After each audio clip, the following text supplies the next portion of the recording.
Hello, Curious Minds. Welcome to Brain Capsule.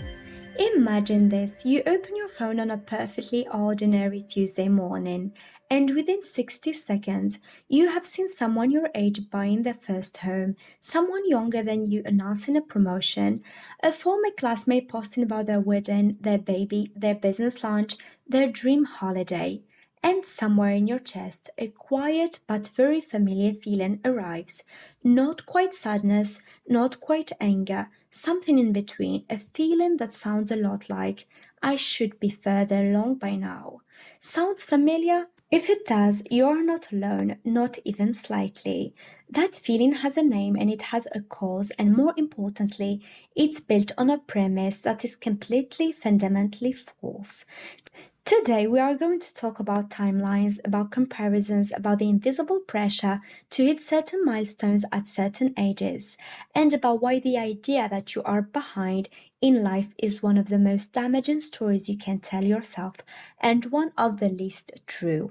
Let's talk about where this pressure comes from, because nobody handed us a rule book, and yet somehow most of us grow up with a very clear sense of the schedule we were supposed to follow. Graduate by 22, first real job by 23, serious relationship by 25, settled career by 28, married by 30, house, children, stability. All neatly arranged, all on time, all ticked off like items on a grocery list. Where did this schedule comes from?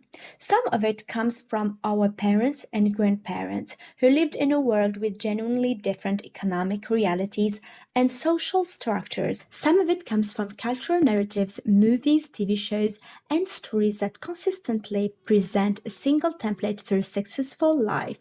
Some of it comes from comparison itself, amplified to a deafening volume by social media, which shows us everyone's highlight reel and nothing of the messy and certain in between.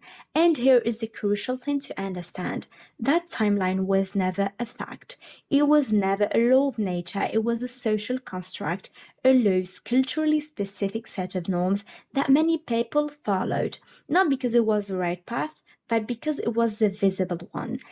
And yet we absorbed it so deeply that deviating from it can feel like failure, even when we are, by any reasonable measure, doing just fine. Now, let's talk about comparison, because this is where the real damage is done. Comparison is not inherently bad. As a species, we are wired to compare. It helped our ancestors access social standing, resources, and safety. In small, visible communities, comparison was actually useful data. But here is what has changed. When no longer compare ourselves to our village, we compare ourselves to everyone simultaneously, constantly, in real time, across every domain of life. You compare your career to colleagues, your relationship to influencers, your home to strangers, your body to an edited image, your savings to a statistic, your timeline to everyone else's timeline, all at once every day the moment you open your phone. And the comparison is never fair because you are comparing your inside to their outside, your doubts, your fears, your bad mornings, and uncertain afternoons to their curated, filtered, best possible version presentation of themselves. You are comparing the full manuscript of your life, messy drafts, crossed out paragraphs, unfinished chapters to someone else's book cover. It's not a fair contest, it was never meant to be one. Let's talk what history actually tells us about timelines, because the evidence is remarkable. Vera Wang did not enter the fashion industry until she was 40 years old. After spending decades as a figure skater and magazine editor, she went on to become one of the most celebrated designers in the world. Toni Morrison published her first novel at 39. She won the Nobel Prize in Literature at 62. Colonel Sanders founded Kentucky Fried Chicken at 62 after a lifetime of failed ventures and reinventions. Stan Lee didn't create his most iconic comic book characters until he was nearly 40. And these are just the famous examples, the ones history happened to record. For every celebrated late bloomer in the spotlight, there are millions of ordinary, extraordinary people who found their path at 35, 50, 70, who built businesses, changed careers, discovered passions, and found themselves quietly without anyone posting a thread about it. The idea that life has a peak window after which opportunity closes and it's simply too late, it's not supported by reality. It's supported by anxiety, and anxiety is a terrible cartographer. Here's a reframe that might change the way you see your own story.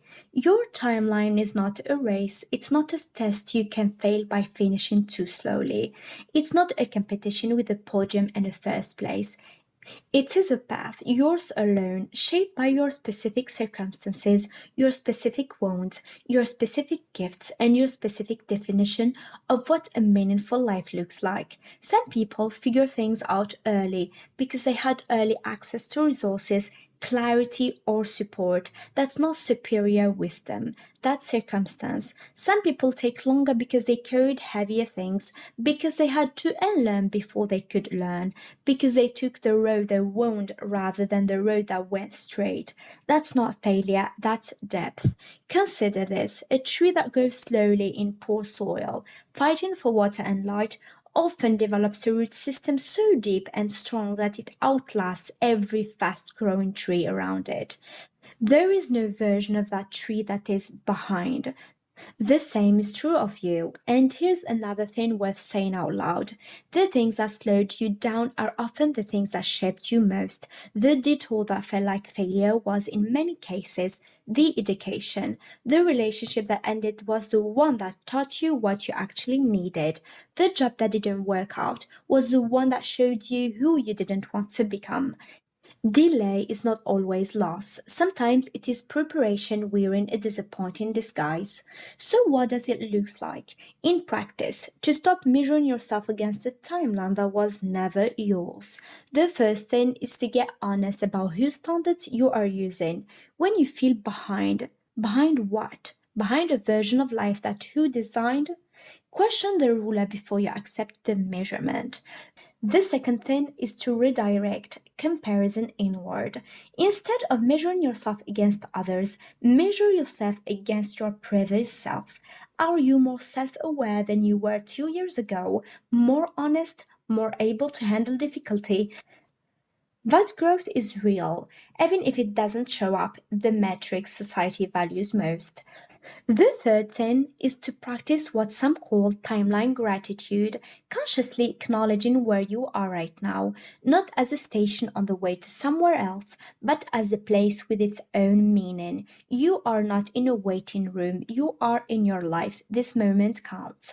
And the fourth thing, perhaps the most important, is to allow yourself to redefine success, not the version you inherited from cultural templates or family expectations or social media. Your version, the one that reflects what actually matters to you. When the noise quiets down and you ask yourself honestly, what kind of life would feel like mine? That answer is worth more than any milestone, and it arrives on its own schedule. You are not behind. You are exactly where the particular irreplaceable combination of your history, your choices, your circumstances, and your growth has brought you. That place is not a failure, it's a starting point for whatever comes next. The most important story you can tell about your life is not the one that compares it to someone else's, it's the one that asks, what am I building and does it feel like mine? So, here is the question to sit with. If I stopped measuring my life by someone else's timeline, what would I notice by my own? There is no universal schedule, there is only your path, your pace, and the courage to walk it without constantly checking what lane everyone else is in. You are not late, you are on time for the life that is specifically beautifully yours. Thank you for listening. Keep going at your own pace.